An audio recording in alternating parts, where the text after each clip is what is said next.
ഇത്തവണത്തെ വിഷു ബമ്പർ ലോട്ടറിയുടെ ഒന്നാം സമ്മാനം VD 204 266 നമ്പർ ടിക്കറ്റിന്. പാലക്കാട് ജില്ലയിൽ വിറ്റ ടിക്കറ്റിനാണ് ഒന്നാം സമ്മാനമായ 12 കോടി രൂപ അടിച്ചത്.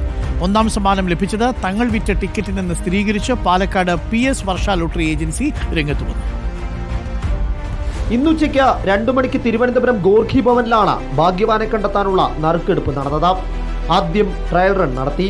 പിന്നാലെ നടന്ന നറുക്കെടുപ്പിൽ 12 കോടിക്ക് അർഹനായ ഭാഗ്യവാനെ കണ്ടെത്തി. പാലക്കാട് ജില്ലയിൽ വിറ്റ VD 204 266 എന്ന നമ്പർ ടിക്കറ്റിനെയാണ് ഭാഗ്യം തുണച്ചത്. ഒന്നാം സമ്മാനം സ്വന്തമാക്കിയ പാലക്കാട് ജില്ലയിൽ തന്നെയായിരുന്നു ഇത്തവണ ഏറ്റവും കൂടുതൽ ടിക്കറ്റുകൾ വിറ്റുപോയതും. 12 വർഷമായി ലോട്ടറി കച്ചവടം നടത്തുന്നുവെന്നും ആദ്യമായാണ് ഒന്നാം സമ്മാനം ലഭിക്കുന്നതെന്നും ഏജൻസി ഉടമ പ്രഭാകരൻ.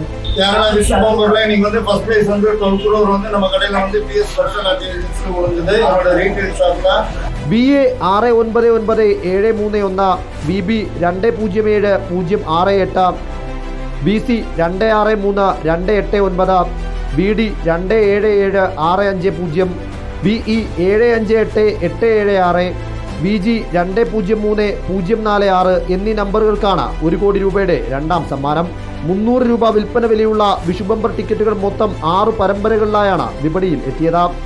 ആകെ അച്ചടിച്ച 45 ലക്ഷം ടിക്കറ്റുകളിൽ 43 ലക്ഷത്തോളം വിറ്റുപോയി. റിപ്പോർട്ടർ, തിരുവനന്തപുരം.